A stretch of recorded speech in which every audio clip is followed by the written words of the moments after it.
Hey guys, it's me Saran back with another video. It's Friday, so happy Friday! As I'm sure you guys can tell, I'm recording this video on my iPad. YouTube is still acting really weird with my computer and my videos not uploading. I've done some test videos and they're still not uploading. So I'm recording this one on my iPad and I'm gonna upload it using the app. So hopefully that works. Like it did for my last video. This video is going to be about feminism. This is a video that a lot of people have been asking me to make. They want to hear my thoughts on feminism. But before I start, I want to say that I talk about race. Pretty much, all my videos are about race. That's why I created my channel, was to kind of create a platform to talk about race. I consider myself to be Black first and a woman second. And I know not everyone is going to agree with that. That's just how I feel. And that has shaped a lot of my views on feminism.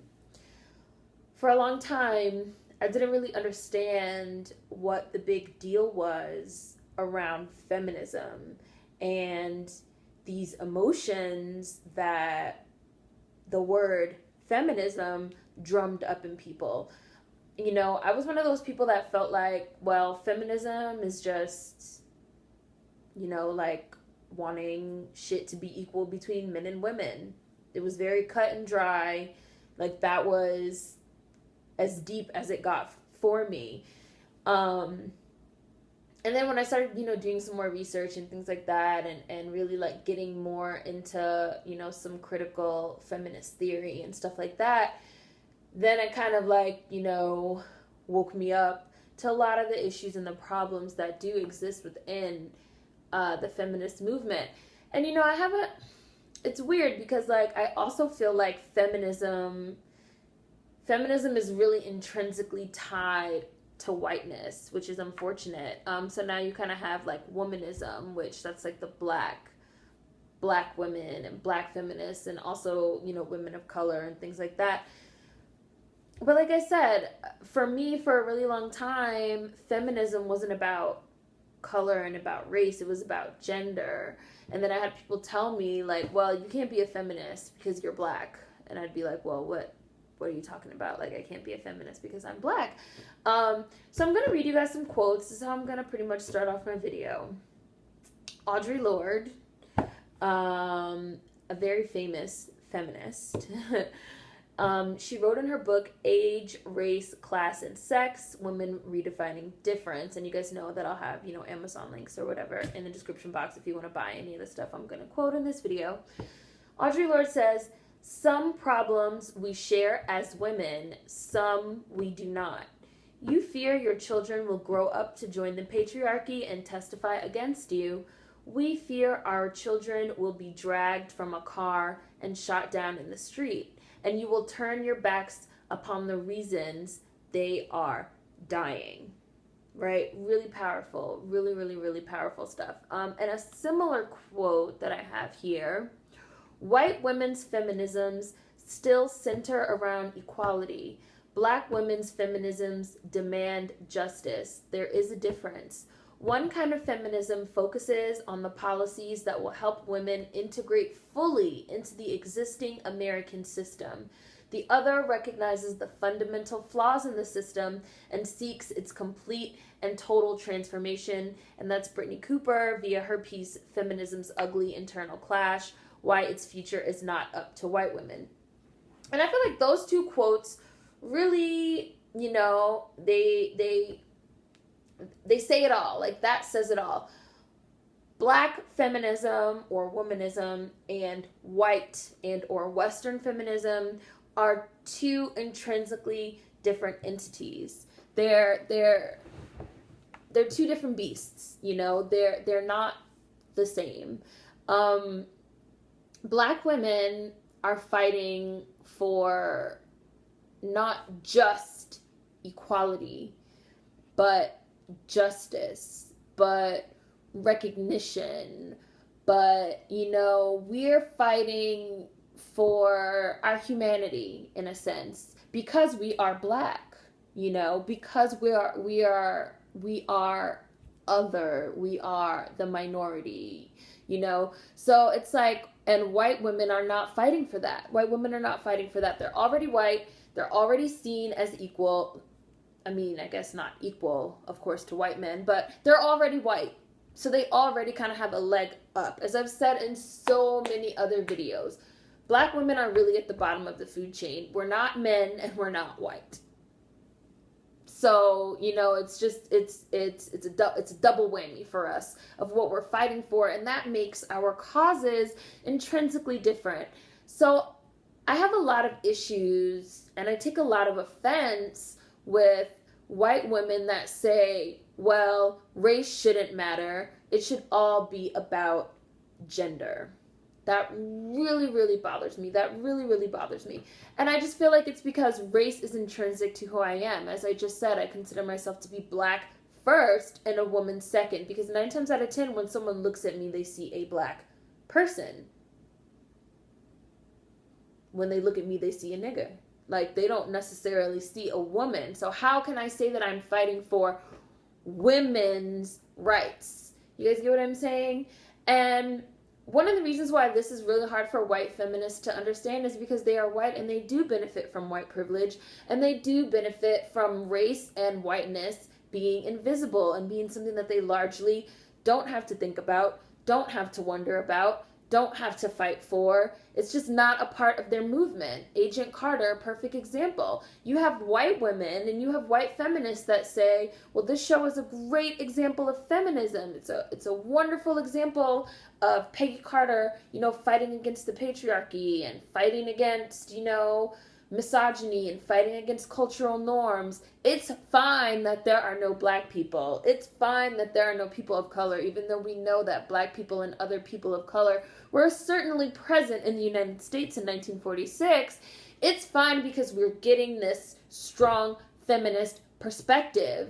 And that right there is part of the problem. You have a lot of people that feel like white feminism and Western feminism is inherently racist because it operates off the assumption that race doesn't matter, isn't there, is invisible. It still operates within these standards and these structures of white privilege, which is why that quote said we want to Black feminists and other feminists of color, womanists and womanism as they're saying now, I'll get into that a little later, we're fighting to dismantle a system. White women and white feminists are fighting for their plate, what they feel is their place within the system. They don't want the system to change. They don't need the system to change. The system is not against them. They just want their place within it. Hey, we want to be equal to white men. We want to be where the white men are. We want to get paid the same as the white men. We want to get the same jobs as the white men. We're not really thinking about the fact that Black women, Latino and Hispanic women, Asian women, Native women are, you know, they're still fighting to even get to the place where we are as white women. Not concerned about, we don't care about that. We're not concerned about that. We're concerned about us getting equal to white men, you know? And like, that's really why I'm not here for white Western feminism, you know? I say white and Western, like, because we're talking really about Western ideas. And I've said in other videos that white women, they just don't get it. Like, a lot of white feminists, they just don't get it. Like, they just don't get it at all. Like, in my Nicki Minaj video, you have a Black female artist who is taking advantage of her sexuality, who is, you know, dismantling the male gaze.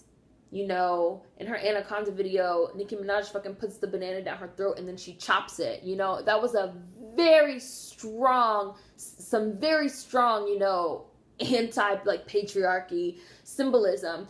And yet you have women that would say they're feminists, that would consider themselves to be feminists. You know, they're writing these articles on their white feminist websites like Feminist, Feministing, and Jezebel, you know, oh my God, Nicki Minaj is not wearing any clothes, and Nicki Minaj this, and Nicki Minaj that, and why does Nicki Minaj always have to fucking sexualize herself, and this, and this, and this, and this, and this. And that's because, again, the inherent racism within white Western feminism involves looking at women of color, black women, Hispanic women, and minority women within a certain way within the white gaze. Not necessarily the white male gaze, because again, they're trying to like fight against the patriarchy and this and that, but there's still an element of racism to it. White Western feminism, a major component of white Western feminism, revolves around reclaiming the body, reclaiming your sexuality. And this is because of years and years of Madonna complexes and, you know, Victorian principles and the whole concept of the white woman as pure, innocent, virginal, you know. So they're fighting back against those type of cultural norms and cultural stereotypes and standards. But we women of color, and especially black and Hispanic women, and I'm also probably going to say Asian women as well, we don't exist within that culture. So how can that type of white Western feminism benefit us? Black women, I'm not even going to get into the history of the Black Madonnas in Europe. I will just include a link if you guys want to read about it. Black women are historically seen as one of two things. Either the mammy, the big mama, you know, the older, maternal, you know, loving matriarch figure who is not sexual at all. Or the young, you know, the Hottentot Venus, the overly sexual, the hypersexual, you know, the erotic, you know, exotic, ethnic animal, you know, very bestiality, you know, type of thing. We don't have a Madonna complex to fight against. We don't have to fight, you know, we don't have to walk down our street in like a boob walk or whatever the fuck that shit was called. Because a black woman participating in something like that, walking down the street with her fucking titties out, is going to be perceived completely 100% differently than a white woman who's participated in a boob walk with her fucking titties out, talking about how she's, you know, reclaiming her body and this and that. And you even have white feminists that participate in this racist othering of, you know, women of color. Because again, like I said with the Nicki Minaj thing, when they see someone like Nicki Minaj who is supposedly reclaiming her sexuality and fighting back against the patriarchy and this and that, they automatically jump to the hypersexualization of the black woman. Oh, why is Nicki Minaj always taking her clothes off? Why, you know, Nicki Minaj is pandering to the male gaze, and this is not feminism, and Nicki Minaj has her ass out, and you see the same thing with Beyonce. This is not feminism. Feminism exists within a very specific mind frame, and again, a cultural norm and a cultural standard that revolves around the white gaze. So if you're not white, there's not a space for you in your standard typical white feminism. And that's just how it is, you know. Again, Hispanic women are very typically hypersexualized, over-sexualized. You know, you have your hot, spicy Latina with her accent and her poppy this and her poppy that, and, you know, her crazy sex drive, and, you know, the devious maids stereotype and this and that. So it's like, again, a Hispanic or Latina, even though that is an ethnicity, not a race, you can have black Hispanics and white Hispanics.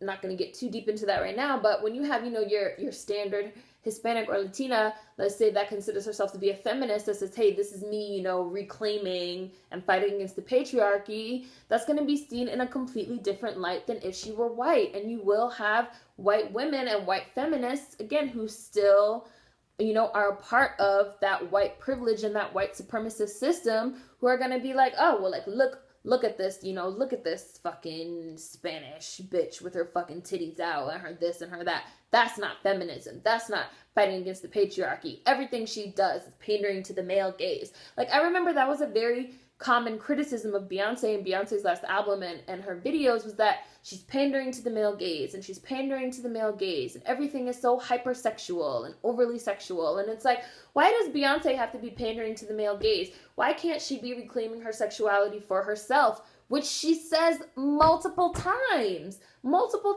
times. This is about me reclaiming my sexuality for myself as a wife and as a mother. You have white feminists that can't understand that because, you know, they're viewing us through this microscopic lens of white supremacy where they see Black women as a certain thing. They see Hispanic women as a certain thing. They see Asian women as a certain thing. Lucy Liu is often cast as, you know, you have the one of two Asian stereotypes. You have the submissive, subservient, you know, memoirs of a geisha, like, yes, I'll do whatever you want, like, oh, I love you long time, like, stereotype. And then you have the cold, you know, ice princess, dragon lady, you know, like dominatrix almost. Like, there's no space for a fully realized sexual person. There's no space for a fully realized personality. And again, you have these mainstream white feminists that, since they're white and since they benefit from white privilege and they benefit from our white supremacist society and they view everything through a white gaze, that they are not able to understand. They don't get it. They don't get it. It's different. It's a difference. You know, it's a difference. How can one of your main, you know, you have white feminists that will fucking write these long think pieces about Middle Eastern women and Arabic women and Muslim women and, you know, their head coverings and their burqas and, you know, you need to reclaim and we need to free them and allow them to do this and do that. And it's like, well, but you don't know anything about that culture. You don't know anything about what that represents. You know, I've read so many pieces of women, Middle Eastern women, Arabic women, Muslim women saying, you know, well, my choice to wear a traditional burqa in a modern society is a feminist choice. That's my choice. But you have white women that, again, they're viewing it through a very specific white Western view of things, that they don't understand that. They don't get that. They can only see things from their perspective. And that also leads into, you know, when you have Black feminists and other feminists of color and women that are doing feminist work that are not getting recognized for the work that they're doing. Their work is not seen as feminist work because they're not fitting, again, into this very small, narrow box of what feminism is according to white and Western, especially upper class, you know, and middle class women. Going back to Lena Dunham and her work, and people are saying her work is so groundbreaking and she's a feminist this and she's a feminist that, but you have other women that do other work and they're called other things. You know, Lena Dunham has made her fucking nudity on girls into a thing. And every time she's fucking naked, every time this bitch is naked on girls, I have to read a million think pieces about why this is feminist. And this is, you know, she's reclaiming her body and she's doing this and she's doing that. But yet again, when I see fucking Azealia Banks with her titty out in the Chasing Time video, oh, she's pandering to the male gaze. And the only difference is that we're talking about one is Black and one is white. You know, race is a part of everything. Race is a part of everything. It colors every single thing that we do. Do not tell me that you're colorblind. Do not tell me that you don't see race. Do not tell me that you see me as a human and not, you know, a Black person, because basically, one, you're telling me that my Blackness makes me other, makes me not even a human being. You have to see me as not Black to fucking see me as a human being, and that's fucking disgusting. Like, I'm a human being. Like, I'm not a fucking animal. Like, so don't tell me that, and one. And two, race is so intrinsic to our society and to everything that we do, and to just pretend that it's not means you're not doing the work to unlearn, you know, racist stereotypes and unconscious and subconscious biases. And white feminists are one of the main, you know, people that are fucking guilty of this. You know, even going back in history, one of the main driving forces behind the women's, you know, voting movement was that they felt like it was unfair that Black men got the right to vote before them. That's racist, you know, like that is racist. That is mired in racism. They felt like, oh, these fucking animals, these niggers got the right to vote before us. That's not fair. We need the right to vote. It was very white. You know, like, everything revolves around the white female experience. Just like everything else in this country revolves around the white male experience or the white experience, you know? And it's like, it sucks that feminism as a word is so intrinsic to whiteness that we had to basically make our own thing with womanism.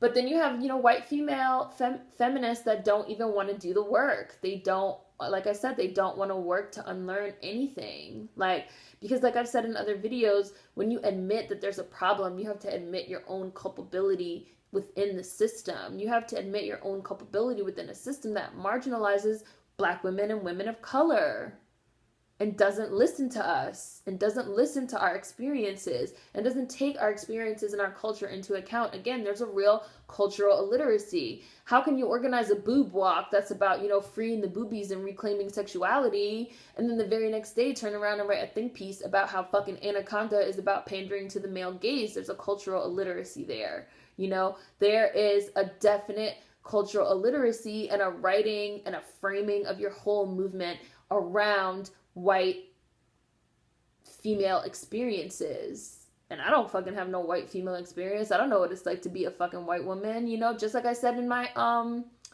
catcalling video, when I said, you know, they present this white woman and she's supposed to be, you know, a monolithic representation of woman and womanhood, when her experience walking down a New York City street is going to be completely different than my experience because of how we look, because we are two different races.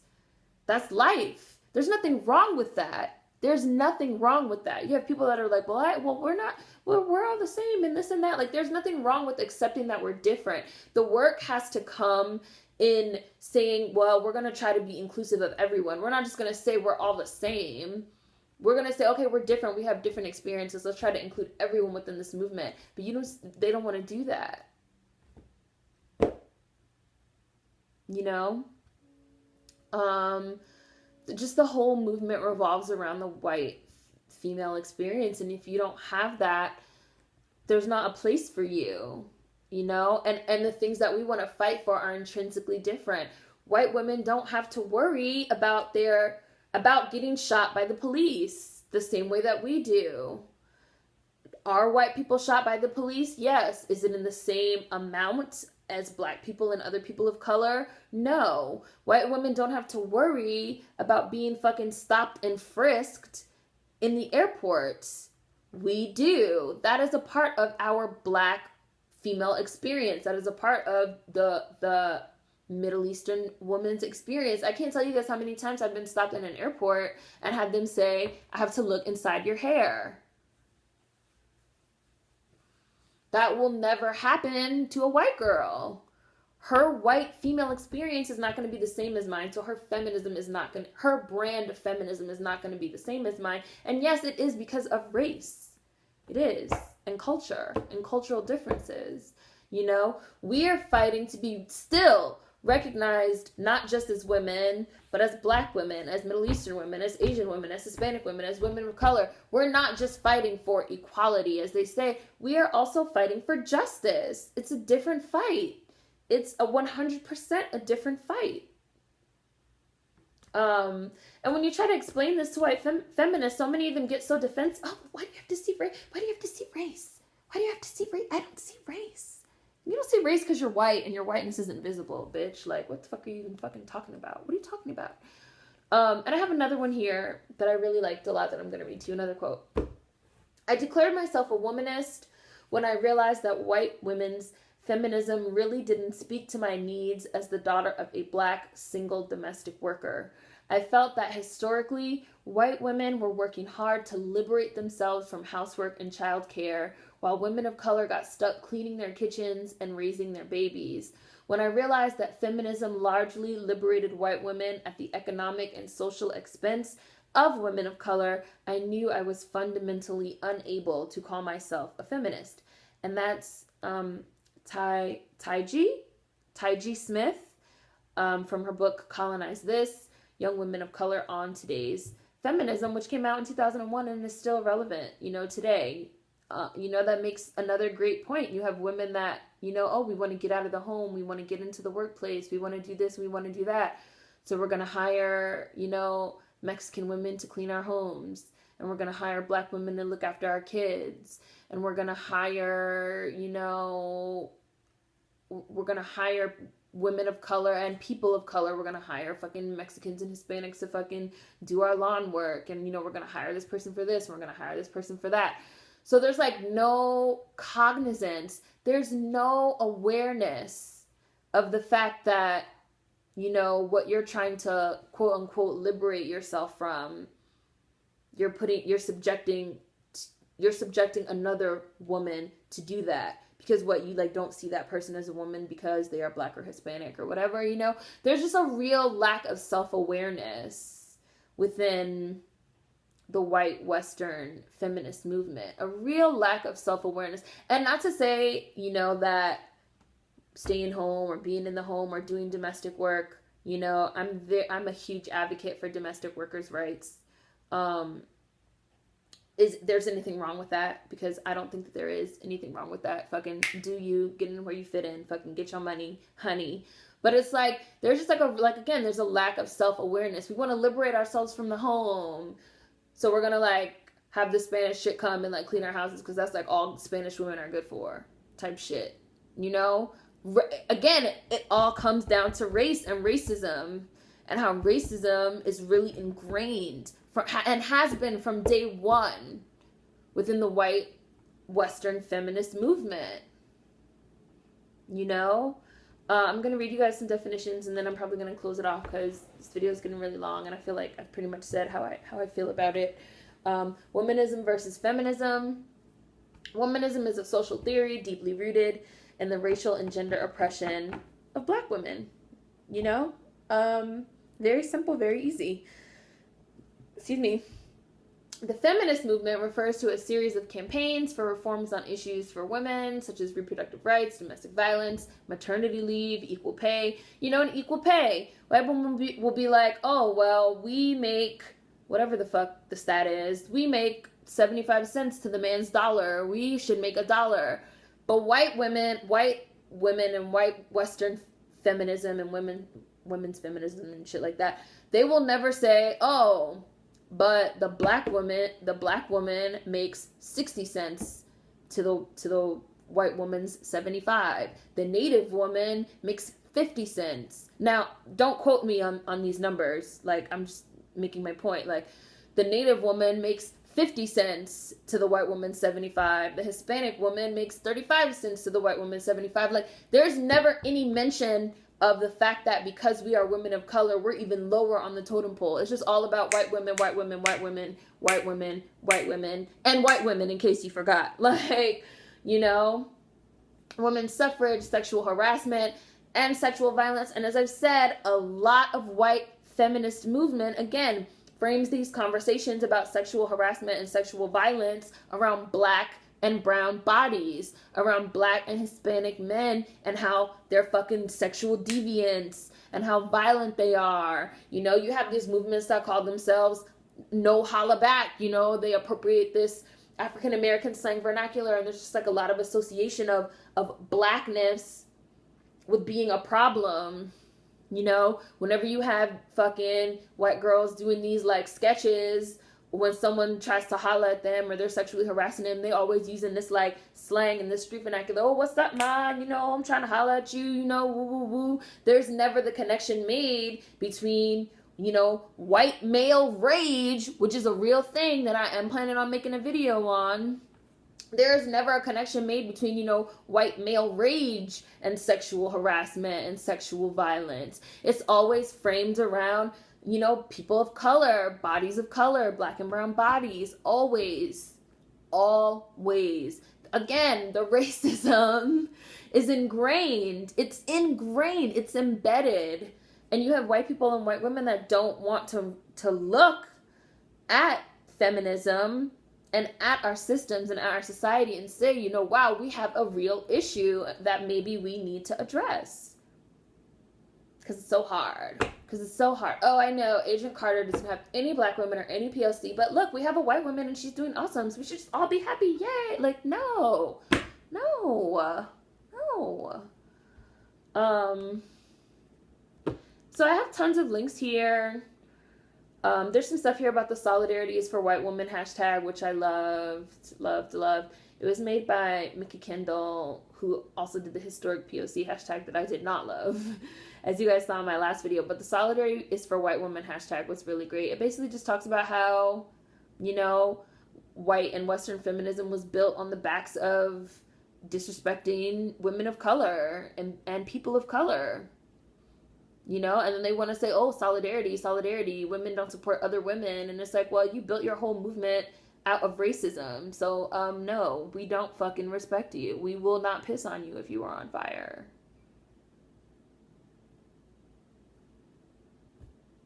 You know?